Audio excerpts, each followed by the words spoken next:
শুরু হয়ে গেছে মহারণও। শুরু থেকেই টান টান উত্তেজনা। পর্তুগালের পোর্তো থেকে চ্যাম্পিয়ন্স লিগ ফাইনাল ম্যাচের বিস্তারিত জানাবো আমি তারিকুল হাসান আশিক।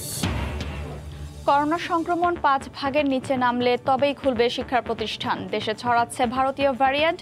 চাঁপাইনবাবগঞ্জে শনাক্ত 7 আরও 38 জনের মৃত্যু। কয়েক ঘন্টার ব্যবধানে 7 বার মৃদু ভূমিকম্পে কেঁপে উঠল সিলেট। উৎপত্তি শহরেই বড় দুর্যোগের আগাম সতর্কতা মত বিশেষজ্ঞদের। বিশ্বের যে কোনো প্রান্তে শান্তি প্রতিষ্ঠায় বাংলাদেশ সবসময় প্রস্তুত। আন্তর্জাতিক শান্তিরক্ষী দিবসে প্রধানমন্ত্রী, রাজধানীতে বর্ণাঢ্য র্যালি।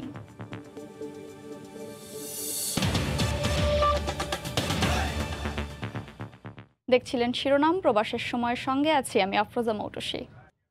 উয়েফা চ্যাম্পিয়ন্স লিগে ইতিহাসের তৃতীয় অল ইংলিশ ফাইনালে ম্যানচেস্টার সিটি ও চেলসির লড়াই শুরু হয়েছে। পোর্তোর স্টেডিয়ামের সামনে ভিড় করছেন চেলসি ও ম্যান সিটির সমর্থকরা। এই মুহূর্তে পর্তুগালে আছেন রিপোর্টার তারিকুল হাসান আশিক। খেলার সবশেষ পরিস্থিতি জানতে সরাসরি যুক্ত হচ্ছি তার সঙ্গে। আশিক, বল মাঠে গড়িয়ে গেছে। খেলোয়াড়রা কিন্তু শুরু থেকেই প্রাণপণ যে চেষ্টা সেটি আমরা এখনই লক্ষ্য করছি। খেলার শুরুর 1 মিনিটের মধ্যেই অর্থাৎ বোঝাই যাচ্ছে যে আসলে এটি একটি বাঘের যে লড়াই ঠিক একই রকম রয়েছে।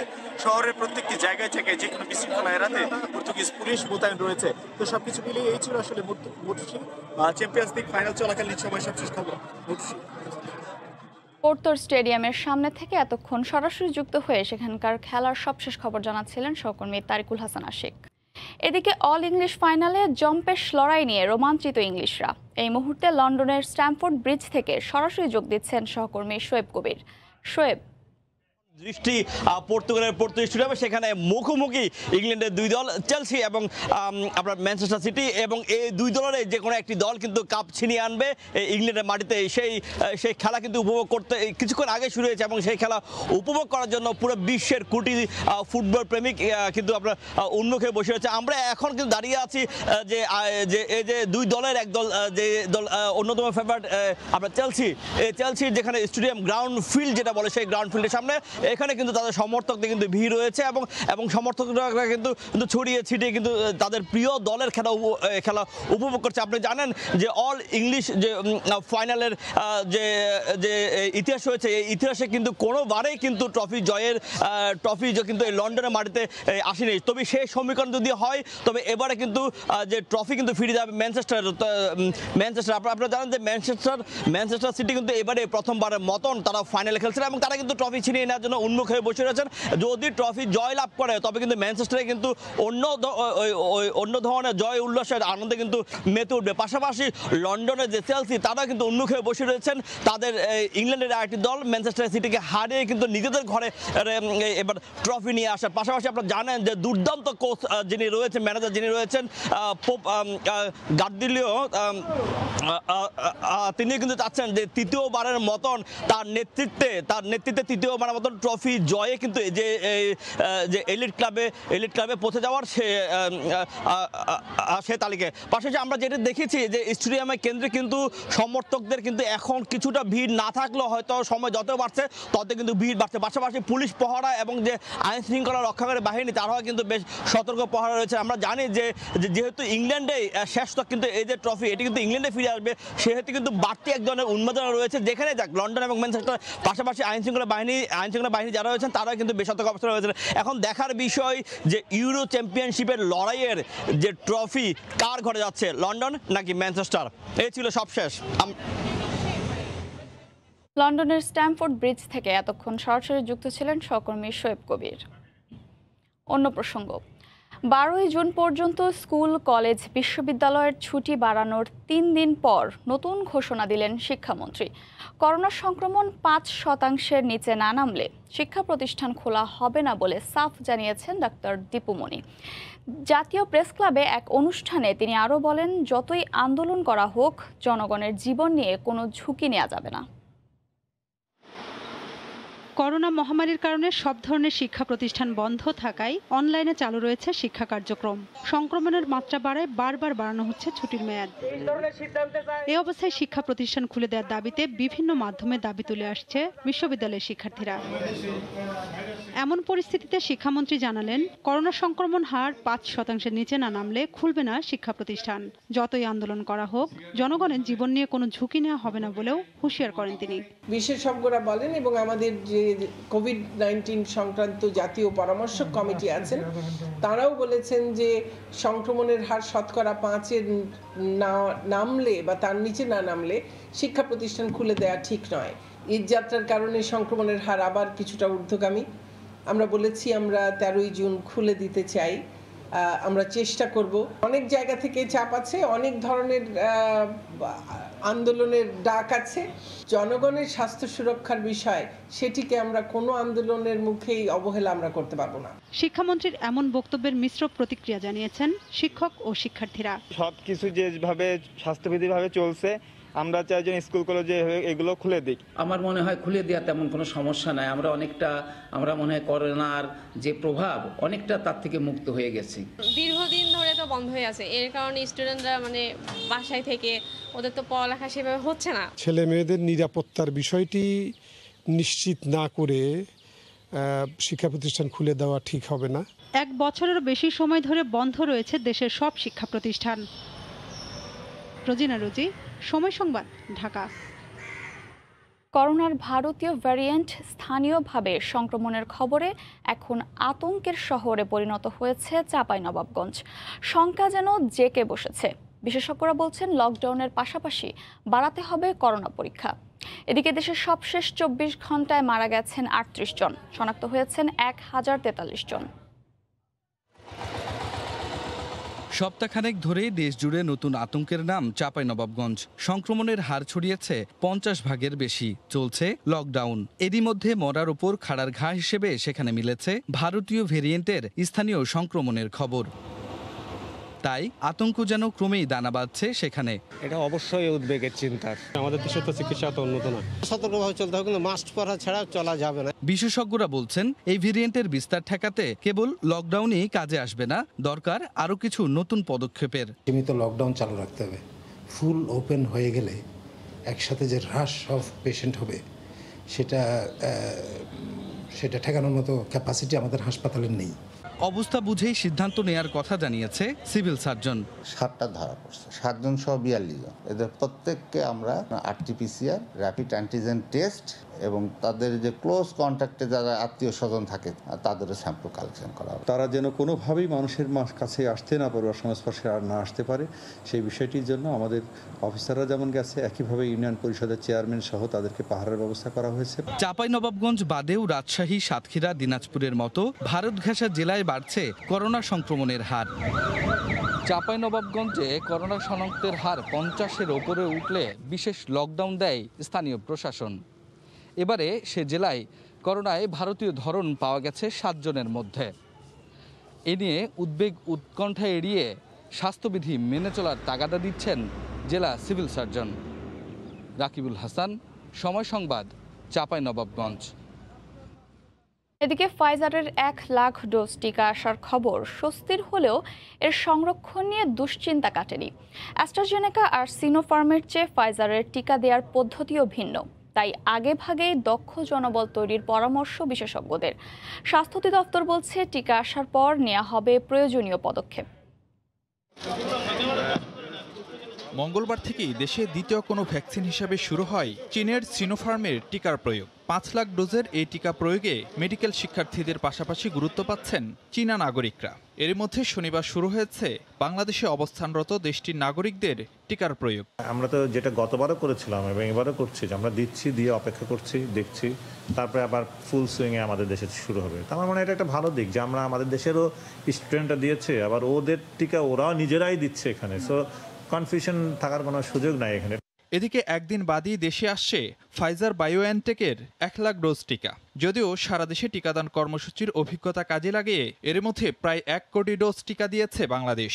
তবে ফাইজারের প্রক্রিয়াটি কিছুটা জটিল বলছেন বিশেষজ্ঞরা, তাই সতর্কতার পাশাপাশি দরকার হবে বাড়তি প্রশিক্ষণের। খুবই উচ্চ প্রযুক্তির কিন্তু সংরক্ষণ প্রক্রিয়া, এটির বাক্স যে প্যাকিং সেগুলো খোলা, সেটার সঙ্গে সঙ্গে সেখান থেকে ইমেল চলে যায়, ইমেল চলে যাওয়ার পরে কালার চেঞ্জ হয় বাক্সের ভিতরে থাকা সেন্সর থেকে, এবং তারপরে সেটি গ্রিন সিগন্যাল হলে পরেই শুধুমাত্র সেই টিকা ব্যবহার করা যায়। সো এটা বেশ একটা সফিস্টিকেটেড সিস্টেম। স্বাস্থ্য অধিদপ্তর বলছে টিকা দেওয়ার আগেই নেওয়া হবে ব্যবস্থা। সবসময় প্রশিক্ষণের ম্যানুয়াল তৈরি করতে হয়, এই ম্যানুয়ালটা আমরা ইতিমধ্যে তৈরি করে ফেলেছি এবং আমাদের যারা ট্রেনার হবেন তাদেরকে যারা প্রশিক্ষক হিসেবে কাজ করবেন তারাও রেডি হয়ে গেছে। এখন ভ্যাকসিন আসার পরে আমরা তারপরে তাদেরকে ট্রেনিং দিব।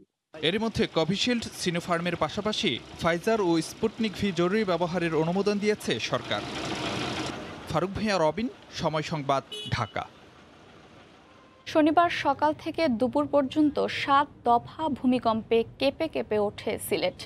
উৎপত্তিস্থল জৈন্তাপুর উপজেলায়। এতে আতঙ্ক ছড়িয়ে পড়েছে জনমনে। বিস্তারিত ইকরামুল কবিরের রিপোর্টে ছবি তুলেছেন নৌশাদ আহমেদ চৌধুরী। শনিবার সকাল 10টা 36 মিনিট, 10টা 51 মিনিট, বেলা 11:30টা, 11টা 34 মিনিট এবং দুপুর 2টা থেকে 15 মিনিটের মধ্যে আরও 3বার সহ মোট 7বার ভূকম্পন অনুভূত হয়। দিনের শুরুতে বারবার এমন ভূমিকম্পে কেঁপে ওঠে পুরো সিলেট। সাধারণ মানুষের মধ্যে আতঙ্ক ছড়িয়ে পড়ে।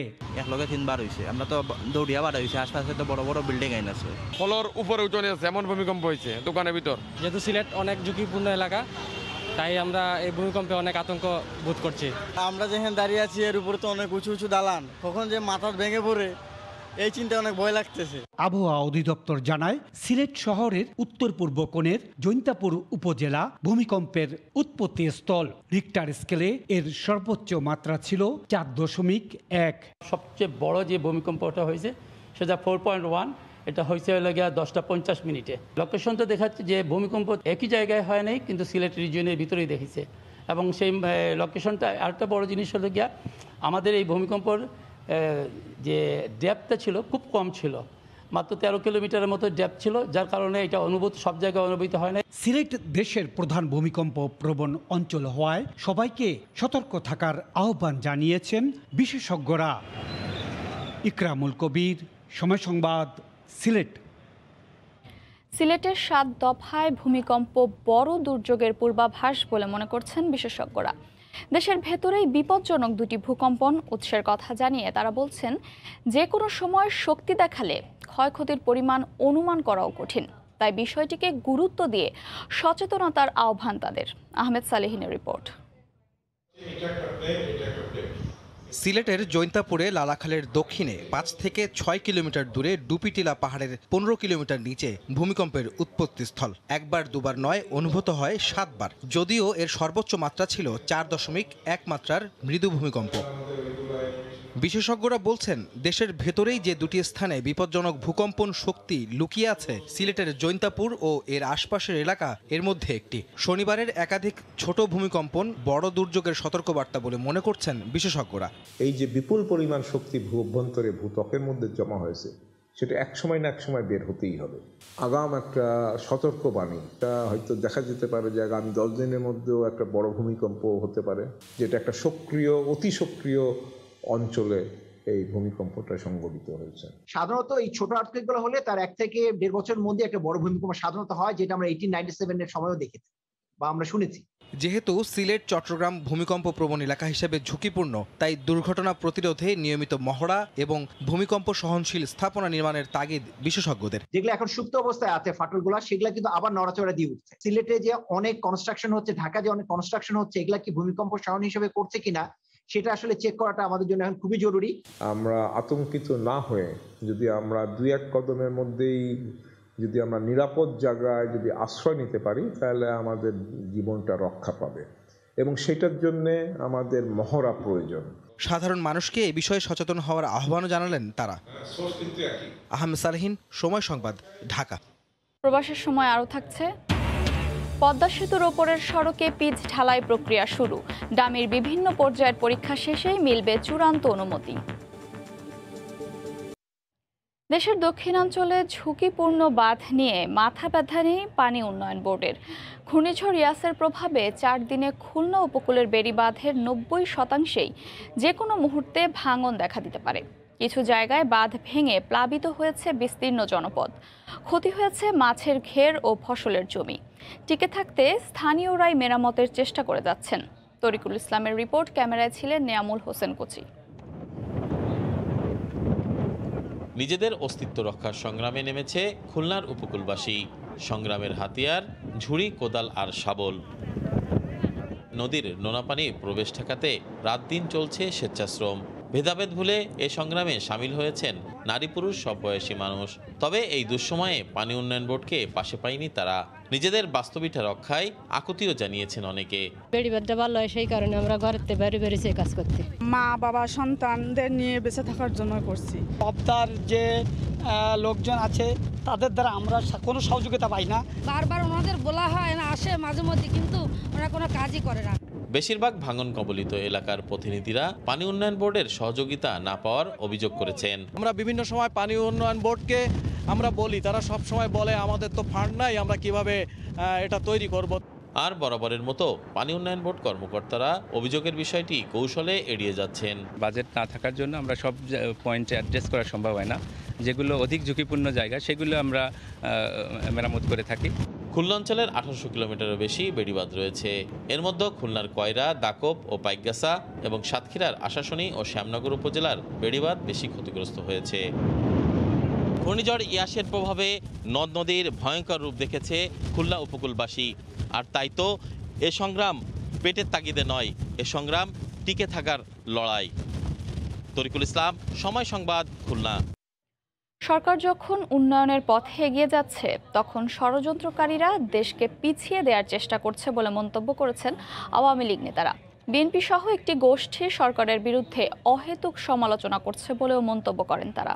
সকালে জাতীয় প্রেস ক্লাবে আওয়ামী লীগের সভামণ্ডলীর সদস্য সাবেক আইনমন্ত্রী প্রয়াত অ্যাডভোকেট আব্দুল মতিন খসরুর স্মরণ সভায় বক্তব্য রাখেন তারা। একটি গোষ্ঠী আজকে সরকারের বিরুদ্ধে অহেতুক নেতিবাচক ভূমিকা এবং অহেতুক সমালোচনা করে। আজকে তারা মৌলবাদকে প্রশ্রয় দেয়, তারা আজকে ধর্মান্ধদের সাথে নিয়ে রাজনীতি করে এবং বাংলাদেশের অগ্রযাত্রাকে যাতে থামিয়ে দিতে পারে বা আমাদের সমস্ত অর্জনগুলোকে যাতে নস্যাৎ করে দিতে পারে, তার জন্য আজকে ষড়যন্ত্রে মত্ত হয়ে আছে। তাই সেই ষড়যন্ত্রকারীদের বিরুদ্ধে আমাদের সজাগ থাকতে হবে। মতিন খসরু কিন্তু তার পেশাগত কারণে শুধু না, মানবিক কারণে এবং তার ভিতরে একটা মনুষ্যত্ব বোধ এত অপরিসীম ছিল যে সে সব কিছুতে সেই বিপদগ্রস্ত হলে কোনো প্রশ্ন ছাড়া উনি হাত বাড়িয়ে দিতেন, হাত ধরে টেনে তোলার চেষ্টা করতেন। পদ্মা সেতুর সড়কের পিচ ঢালাই প্রক্রিয়া শুরু হয়েছে।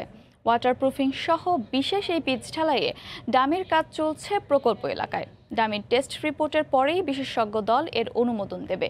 নাসিরউদ্দিন উজ্জ্বলের রিপোর্ট, ক্যামেরায় ছিলেন আবু সাইদ। বাংলাদেশের বিস্ময় এখন স্বপ্নের পদ্মা সেতু। দক্ষিণ ও দক্ষিণ পশ্চিমাঞ্চলে কোটি কোটি মানুষের ভাগ্য বদলে দেওয়ার এই সেতু এখন বাস্তবায়নের চূড়ান্ত পর্যায়ে। এবার সেতুটির ব্ল্যাক টপ বা পিচ ঢালাইয়ের প্রক্রিয়া শুরু হয়েছে। এর প্রথম পর্যায়ের কাজ হিসেবে ডামি তৈরি করা হয়েছে। মহাপ্রান্তের সংযোগ সেতুর নিচে প্রায় 100 মিটার দীর্ঘ ও 5 মিটার প্রস্থের এই ডামি করার পরই চলছে হরেক রকমের পরীক্ষা নিরীক্ষা। মেইন ব্রিজের রোডের ডেক স্ল্যাবে ও ভায়াডাক্টের কংক্রিটিং স্ল্যাবের মতোই মাটির মধ্যে আরসিসি ঢালাই দিয়ে ব্যাট তৈরি করে এর উপরেই করা হয়েছে এই ব্ল্যাক টপ। সেতুর উপরে পিচ ঢালাইয়ের জন্য যে প্রক্রিয়া তার সবই হয়েছে এখানে। দক্ষিণবঙ্গের মানুষের জন্য সবথেকে ভালো হইব, যাতায়াতের জন্য ভালো হইব, যাতায়াতের ভোগান্তিরা পুইতে হবে না। আরসিসি কংক্রিটের একটা বেড করছি অ্যাজ ইট ইজ। আমাদের যে মেইন ব্রিজের যেমন ডেক স্ল্যাব, ভায়াডাক্টের যেমন কংক্রিটিং স্ল্যাব আছে, অ্যাজ ইট ইজ বেড মাটিতে করা হয়েছে। তার উপরে আমরা ওয়াটারপ্রুফিং এর কাজ করছি, তার উপরে ব্ল্যাক টপ তৈরি করছি। পিচ ঢালাইয়ের ডামিটি প্রায় 15 পর্যায়ের পরীক্ষা হচ্ছে। টেস্ট রিপোর্ট সঠিক আসলেই এর অনুমোদন দেওয়া হবে। 4 লেনের পদ্মা সেতুর সড়কের এই ব্ল্যাক টপ হবে বিশ্বমানের। বিটুমিনাস কার্পেটিংটা হবে, সেইটারও আমাদের জন্য মান স্পেসিফিকেশন সবকিছুর জন্য ঠিক থাকে। এই জন্য আমরা ডামিটা করতেছি এবং ডামি করে এখানে আমরা এই স্পেসিফিকেশন গুলা আবার যাচাই করবো আর কি ল্যাব টেস্টের মাধ্যমে। যাচাই করার পরেই সেই অনুযায়ী আমরা আমাদের ফিল্ডে সেটাকে অ্যাপ্লাই করব। সেতুর দুই প্রান্তে 3.14 কিলোমিটার ভায়াডাক্টের আরসিসি ঢালাইয়ের উপরে 50 mm পুরুত্বের পিচ ঢালাই হবে। 6.15 কিলোমিটার দীর্ঘ পদ্মা সেতুর উপরের ডেক স্ল্যাবের ওয়াটারপ্রুফ ব্ল্যাক টপে 60 মিলিমিটার বাইন্ডার ও 40 মিলিমিটার ওয়ারিং কোর্সে 100 মিলিমিটার পুরুত্বের ঢালাই হবে। নাসিরউদ্দিন উজ্জ্বল, সময় সংবাদ, মুন্সিগঞ্জ। দেশের সব নাগরিককে ই পাসপোর্টের আওতায় আনতে গিয়ে বিপাকে পাসপোর্ট অধিদপ্তর। তথ্যগত ভুল সংশোধন করতে পাসপোর্ট অধিদপ্তরের আবেদনের হিড়িক। এমনকি বিদেশি মিশনগুলোতেও 15,000-এর বেশি প্রবাসী পাসপোর্টের তথ্য পরিবর্তনের আবেদন করেছেন। বাবুল হোসেনের ক্যামেরায় সাদাত রহমতুল্লাহর রিপোর্ট। রাজধানীর আগারগাঁও পাসপোর্ট অফিস। লকডাউনের মধ্যে সীমিত পরিসরে জরুরি সেবা দিয়ে যাচ্ছে পাসপোর্ট অধিদপ্তর। অধিকাংশ মানুষ এসেছেন পাসপোর্টের তথ্যগত ভুলসহ নানা জটিলতা নিয়ে। এদের বেশিরভাগই জাতীয় পরিচয়পত্রের সাথে পাসপোর্টের তথ্যের মিল নেই। আবার যারা আগে পাসপোর্ট নিয়ে বিদেশে ভ্রমণ করেছেন তাদের ই পাসপোর্টের সাথে তথ্য না মেলায় আটকে গেছে পাসপোর্ট।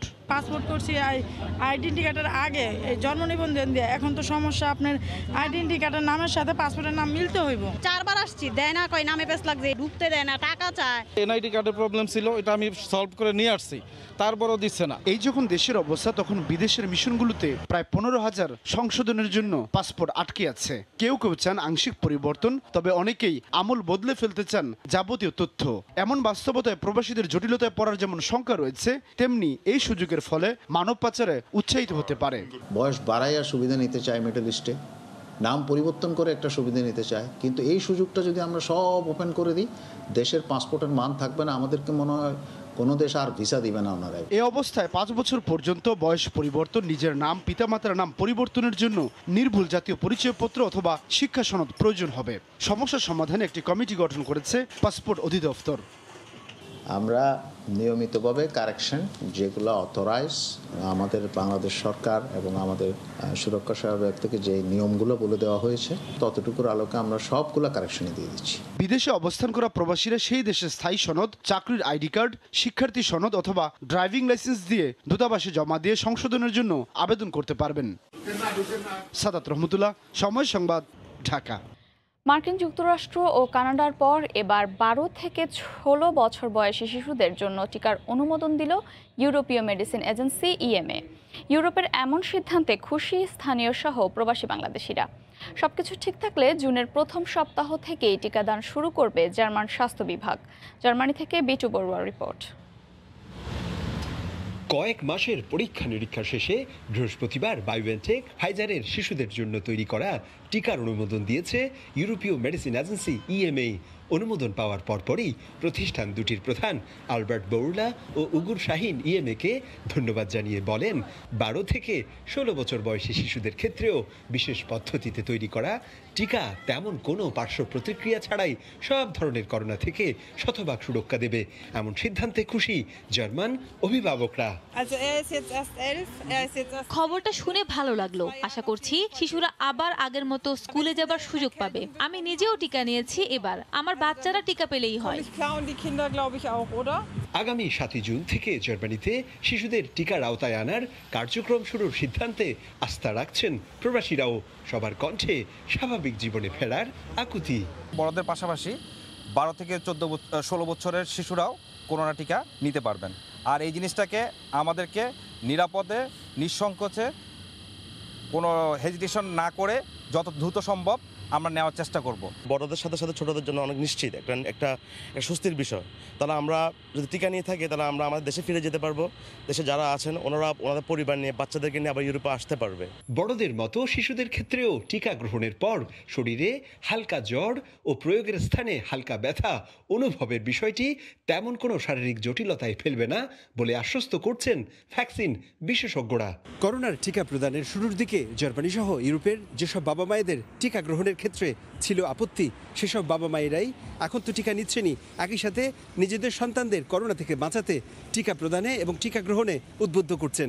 আর পুরো বিষয়টিকেই স্বস্তিদায়ক বলছেন ইউরোপীয় মেডিসিন এজেন্সি ইএমএ।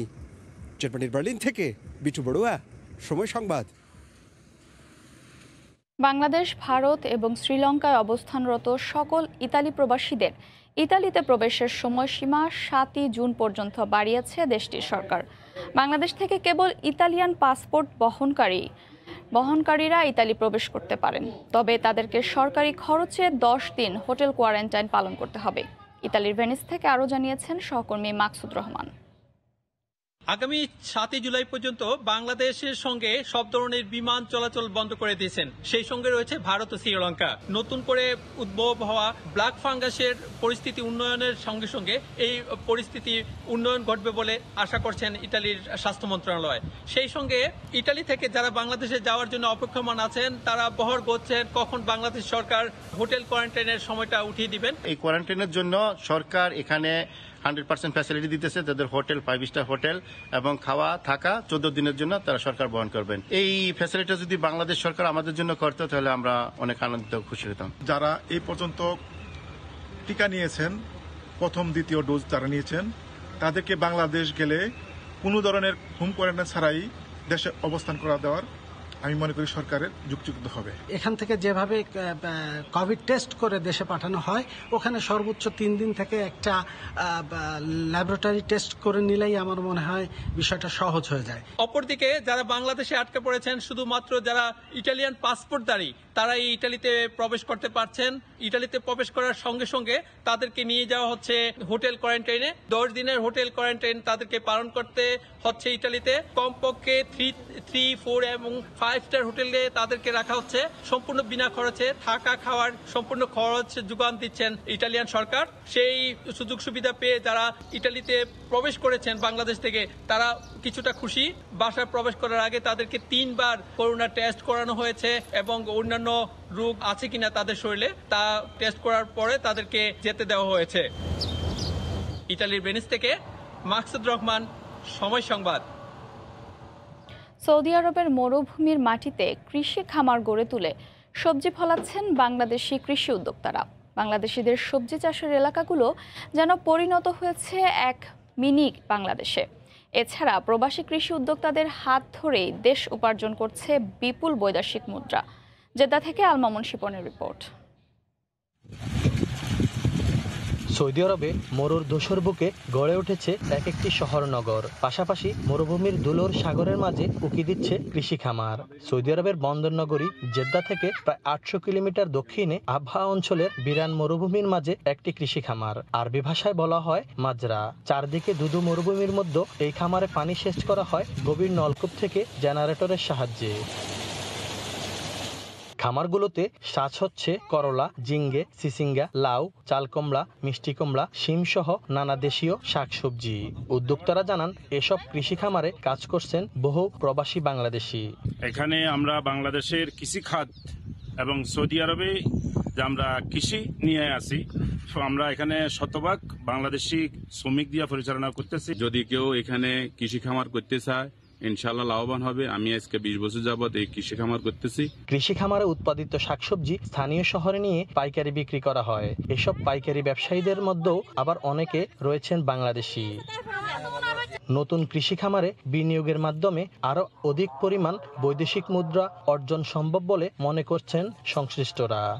শতভাগ বাংলাদেশি শ্রমিক দ্বারা পরিচালিত, সম্পূর্ণ বাংলাদেশি মালিকানাধীন এসব কৃষি খামারে বাংলাদেশি শ্রমিক কর্মরত করে অনেক লাভবান হচ্ছেন এবং বাংলাদেশি কৃষি খামার ব্যবসায়ীরা জানিয়েছেন নতুন নতুন করে যদি আরও উদ্যোক্তা এদেশে এসে কৃষি খামার গড়ে তোলেন, বাংলাদেশি শ্রমিক দিয়ে কাজ করান, তাতে বাংলাদেশি শ্রমিক লাভবান হবে, বাংলাদেশ সরকার লাভবান হবে। আল মামুন শিপন, আবহা, সৌদি আরব। এই ছিল প্রবাসের সময়ের সঙ্গে থাকুন সময়ের।